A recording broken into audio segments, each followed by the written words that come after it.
Bismillahirrahmanirrahim. Assalamualaikum warahmatullahi wabarakatuh. Waalaikumsalam warahmatullahi wabarakatuh. Saya mau bertanya, bagaimana batas-batasannya auratnya laki-laki dan perempuan? Ya. Coba yang Satri Putri dijawab. Dalam kitab Safinatun Najah tentang aurat, batasan aurat antara laki-laki dan perempuan. Monggo dijawab. Bismillahirrahmanirrahim. Al-auratu arba'un. Auratul rajuli mutlaqan. Al-auratu, adapun beberapa aurat, arba'un ialah ada 4. Aurat dibagi menjadi 4 bagian. Yang pertama, Auratul rajuli, adapun beberapa aurat orang laki-laki, mutlaqan secara mutlak. Wal ammatu fi salati. Wal ammatu baik di luar fi salati maupun di dalam salat. Ma baina surrati wa rukbati, yakni di antara pusar dan lutut. yang pertama yakni auratnya seorang laki-laki. Ketika kamu hendak sholat maupun tidak sholat, batasan auratnya sama, yakni di antara pusar sampai lutut. Jadi kamu kalau sholat, misalnya hanya pakai sarung ekulung sampai di atasnya pusar, terus yang di bawah sampai di bawahnya lutut, sholat misalnya, boleh, sah sholatnya, karena sudah nutup aurat. Tapi sekarang gini, kamu sholat, oke lah, sudah nutup aurat, sholatnya sah. Tapi kira-kira kurang ajar enggak kepada Allah? Kurang ajar. Kamu berhadapan sama Allah dengan pakaian yang tidak rapi. Sedangkan kamu bertemu dengan ustadznya, dengan gurunya, dengan dosennya, dengan keluarganya, dengan orang tuanya, pakai pakaian yang rapi, wangi, parfum takar bunyak semprot, lebot takar selembengan kayak di Roma. Nah, masa kehadapan ke Allah mau pakai aurat, pakai baju yang tertutup hanya sampai pusar dan di bawahnya lutut? Janganlah, usahakan full. Cuma batasannya auratnya seorang laki-laki, baik di dalam sholat maupun di luar sholat, tetap dari pusar sampai lutut. Monggo, yang nomor 2. Wa auratul hurrati, dan adapun aurat perempuan fi salati di dalam salat, jami'u badaniha, yakni seluruh badannya, masih wal wajhi wal kaffaini, yakni selain wajah dan kedua telapak tangan. Kemudian auratnya seorang wanita di dalam sholat, yakni batasannya seluruh anggota badan merupakan aurat bagi seorang wanita ketika hendak sholat. Batasannya seluruh anggota badan kecuali 2, wajah dan telapak tangan. Jadi kalau kamu sholat, wanita binian sholat, tapi ada bagian selain wajah dan telapak tangan kebuka, maka sholatnya batal. Jadi banyak yang terjadi di antara santri maupun santri nyolok maupun santri mukim, juga di antara masyarakat. Terkadang pakai mukena itu di sininya tidak tertutup, kebuka. Zaman sekarang kan mukena kadang sampai sini tok. Kadang ada yang sampai sini cuma ketika takbir Allahu Akbar kebuka. Itu batal sholatnya. Karena kulit tangan ini termasuk anggota aurat, bagian aurat, jadi harus ditutup. Termasuk juga di sini, ini juga aurat. Mukena zaman sekarang seperti itu, yang potongan itu kadang cuma sampai sini mukenanya. Cangkem tidak tutup, sedangkan cangkem ini, dagu ini bagian dari aurat. Jadi harus ditutup. Jadi mukena yang baik, mukena yang sempurna menutup aurat, yakni mukena yang gamis atau terusan istilahnya ya. Terusan menjana anak terusan, mukena terusan ya. Jadi mukena yang full, yang di sini mukena zaman dulu dipakai ibu-ibu itu biasanya di sini ada cantolan tangannya, cantolan jarinya. Jadi mukena yang full nutup aurat seperti itu. Jadi full tertutup sampai sini, di sini juga dicantol. Jadi meskipun kamu takbir bagaimanapun, karena di sini dicantolkan, tidak kira kebuka, aman dari batalnya sholat. Sini juga mukena zaman dulu itu saya lihat punya istri saya sendiri, itu ada tempatnya ini, tempatnya cangkem ini. Jadi di sininya ketutup, abeda deh. Jadi aman dari sininya kebuka, aman dari batalnya sholat. Jadi anak-anak yang pakai mukena, sininya tidak tertutup, sini gampang kebuka, cobalah minta kepada orang tuanya. Minta, Bu, beliau mukena boleh. Nikah mukena nak kumpang kebuka aurat. Rata-rata yang ada candolannya sini, yang ada tempatnya dagu ini, karena cangkem ria, itu rata-rata mukenanya terusan. Sudah saya teliti, sudah mukenanya istri saya semua seperti itu. Ada yang terusan, yang full, rata-rata ada tempatnya dagu, ada tempatnya jari di sini. Cangkemnya keriki, jadi tidak kira kebuka. Lanjut. Nomor 3. Wa auratul hurrati, dan adapun aurat perempuan yang merdeka, wal amati, dan budak perempuan, indal ajanibi, di hadapan laki-laki yang lain, jami'ul badani, yakni seluruh badan. Ya, adapun auratnya seorang wanita yang merdeka maupun tidak merdeka ketika di hadapan seorang laki-laki yang sudah junub atau balik, atau seorang laki-laki yang sudah paham bagaimana wanita. Misalnya sampean ngerti orang bini latin coba itu sudah bagian reng laki yang sudah balik. Pokoknya ngerti kering bini balik berarti. Meskipun kita pernah keluar sperma, tapi lah ngerti. Itu sudah balik. Nah, itu juga harus tutup dari wanita kepada orang seperti itu, tertutup full seluruh badannya. Seluruh badannya harus tertutup. Meskipun ada ulama mengatakan pakai cadar itu tidak wajib, ya. Tapi ketika kamu seorang wanita wajahnya ditatap oleh laki-laki menimbulkan syahwat, maka harus tutup. Apa tujuannya? Untuk menghindar dari timbulnya syahwatnya laki-laki kepada wanita. Pakai cadar takut ekocen ninja, misalnya. Ya, oke masker lah kana. Maka tadi repot, tetireng bini ratin gelu eka syahwat bireng laki, tetireng bini coba gelu bisa tak apa? Tak apa aja. Banyak enggak seperti itu? Enggak, banyak teman-teman majelis ikhwan yang muda-muda dan udaten ngomong di saya. Kula takok ranya bini siratin, takok saya coba, takok juga. Arah apa mak takok?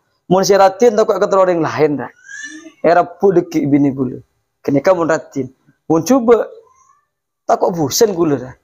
Boleh mun buat coba ke berkonjengan tak urus nodusi. Ada yang ngomong seperti itu. Jadi ya sedang-sedang sajalah.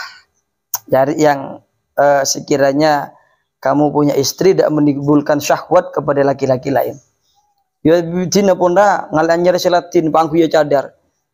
Jika di daerah yang kamu tidak ada yang pakai cadar, kau pakai cadar istrinya, jadi fitnah nanti itu. Aliran dimbari. Sesat tak pada bisa lain. Lah hati-hati. Ambillah biasa-biasa sajalah. Atau ketika istri kamu keluar dari rumah, tak usah tindatin lah. Binian santri putri keluar dari pondok jangan cantik-cantik, tindatin. Takut ketika wajahnya kamu dilihat oleh laki-laki menimbulkan syahwat. Bahkan kata guru saya, syahwatnya wanita bukan hanya dari badan saja. Bahkan ketika seorang wanita keluar dari rumah pakai parfum banyak, kemudian kamu lewat di antara laki-laki yang sudah balik, ngeding ro'omma, pas akar tak kota benyaut, ro'om Sarah, paling laratin Sarah, ini hati-hati nih. Apalagi ketika santri-santri ini pulang ke pondoknya masih mikirkan, wanita siapa itu tadi itu, kocok enaknya wanginya, pasti cantik sekali. Menghayal, kamu menghayal sampai menimbulkan syahwat. Maka tadi yang wanita itu juga mendapatkan dosa. Makanya aki parfum santri bini cok tasan tak gelu. Ebot dari laki bah. Boleh nak kana re buk beda sekotak. Kau mas apa jeriah? Latin maling jeriah. Maka tak nengal ke orangnya. Dan tila ya bos dari budi. Aduh, cek latin aja. Ya bos dari ada. Itu yang biasa dikatakan oleh santri, adu ada. Bukan adu ada, bukan adu ada. Dari budi ratin, dari ada. Ya, jadi aurat bukan hanya badan. Kamu pakai parfum, lebot ada yang laki menimbulkan syahwat, itu juga bagian dari auratnya kamu. Tinggal tete. Saya pakai kerudung lah, pakai kerudung. Saya pakai kerudung tertutup.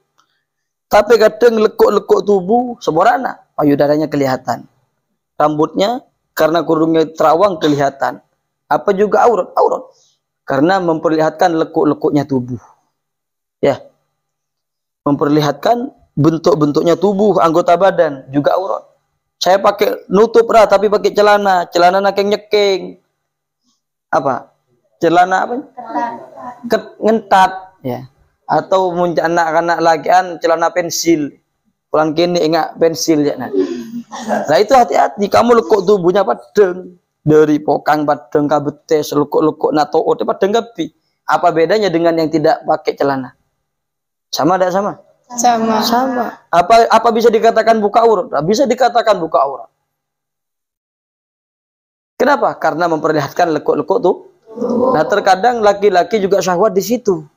Wah, apanya mana? Apalah Jan? Semok di sana. Wah, seksi dia. Nah, itu hati-hati. Itu bisa menimbulkan syahwat. Nah, ayo lanjut. Wa inda maharimiha, dan ketika di hadapan mahram keduanya, wan nisa'i, dan sama-sama perempuan, ma baina surrati war rukbati, yakni di antara pusar dan lutut. Itu 4 ya. Berempat ya. Yang terakhir nomor 4, yakni auratnya seorang perempuan ketika berhadapan dengan muhrimnya, dengan sesama wanitanya pada ring binikna, dengan laki-laki yang muhrimnya, misalnya siapa sih di mbak dinare, misalnya lah Fata enggak punya mbak lah, meskipun setretanan laki kakapi, tahu laki minta tahu inilah anggaplah di mbak Fata di mbak. Batasan auratnya dikatakan di Safinatun Najah yakni dari pusar sampai lutut. Ya, batasan auratnya seperti itu. Laki-laki perempuan sesama perempuannya, atau perempuan berhadapan dengan laki-laki yang sudah balik tapi mahram sataretanan tepak, yakni dari pusar sampai lutut. Beda cerita lagi dengan pembahasan tadi ketika menimbulkan syahwat. Meskipun kamu berhadapan dengan mahramnya sendiri, karena banyak sekarang di berita-berita kakak adik berhubungan, banyak enggak? Banyak. Bahkan tidak sedikit anak yang berhubungan dengan orang tuanya sendiri. Banyak itu. Banyak enggak? Banyak. Lah, jika ini terjadi di antara kamu, adiknya kamu syahwat kepada kamu, maka bukan lagi dari pusar sampai lutut, tapi seluruh anggota badan merupakan aurat. Paham? Juga terkadang banyak di pesantren, bukan mau menjelekkan pesantren, banyak, tidak sedikit lah, bukan semua ya, adalah gitu. Sepengalaman saya mondok berapa kali pindah saya itu, adalah seorang laki-laki syahwatnya kepada laki-laki, seorang wanita juga syahwatnya sesama wanita, ada seperti itu. Di dalam pesantren maupun di luar pesantren ada yang seperti itu. Nah, ketika kamu sudah menemukan ada sesama jenis yang syahwat ke kamu, maka auratnya kamu seluruh anggota badan. Bukan hanya pusar sampai lutut ya. Binian, hati-hati. Ya, semoga di Nurul Hikam tidak ada yang lesbian. Tidak ada yang LGBT. Dihindarkan sama Allah syahwat kepada sesama jenis. Bisafati Sayyidina Muhammad, bibarakati Muhammad, bisira surahil Fatihah.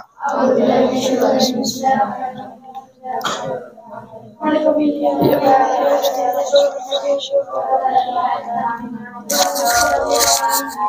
Jadi ini perlu dijaga, batasan-batasan aurat ini perlu dijaga, perlu kamu laksanakan, kamu lakukan, amalkan ilmu itu.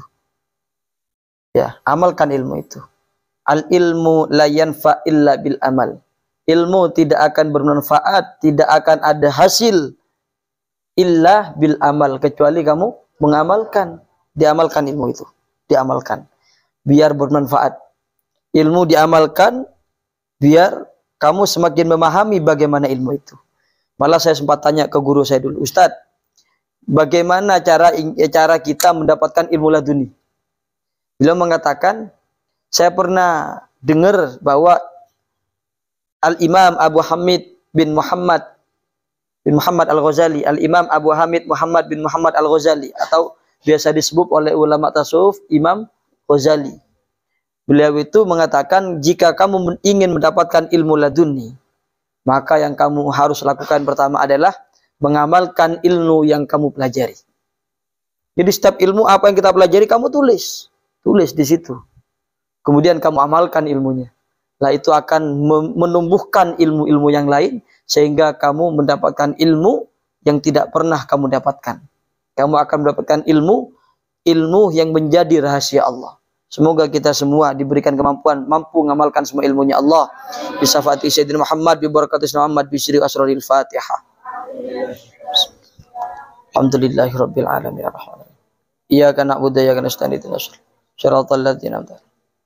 Mari kita berdoa. Rabbana anfa'na bima 'allamtana rabbi 'allimna wa yanfa'una rabbi fakkina wa fakki 'alana wa qarabati nafidin. Rabbana anfa'na bima 'allamtana rabbi 'allimna wa yanfa'una rabbi fakkina wa fakki 'alana wa qarabati nafidina.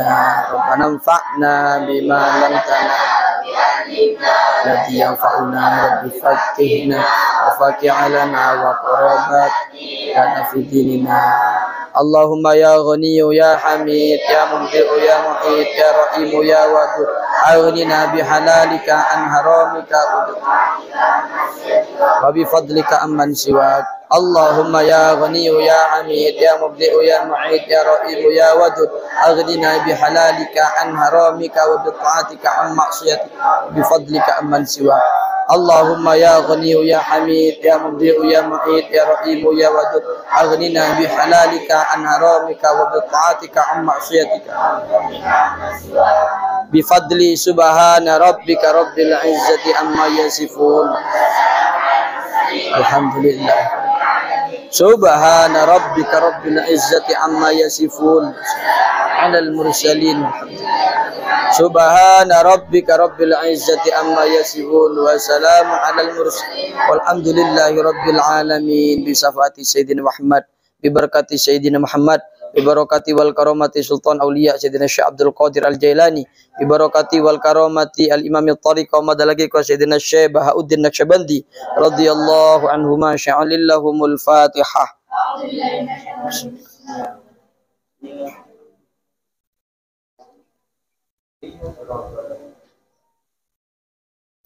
اللهم صل على محمد يا ربي صل اللهم صل على محمد يا ربي صل عليه وسلم.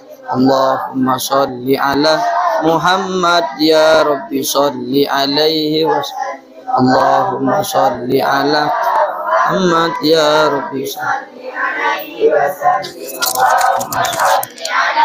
محمد يا ربي صل عليه وسلم. اللهم صل على محمد يا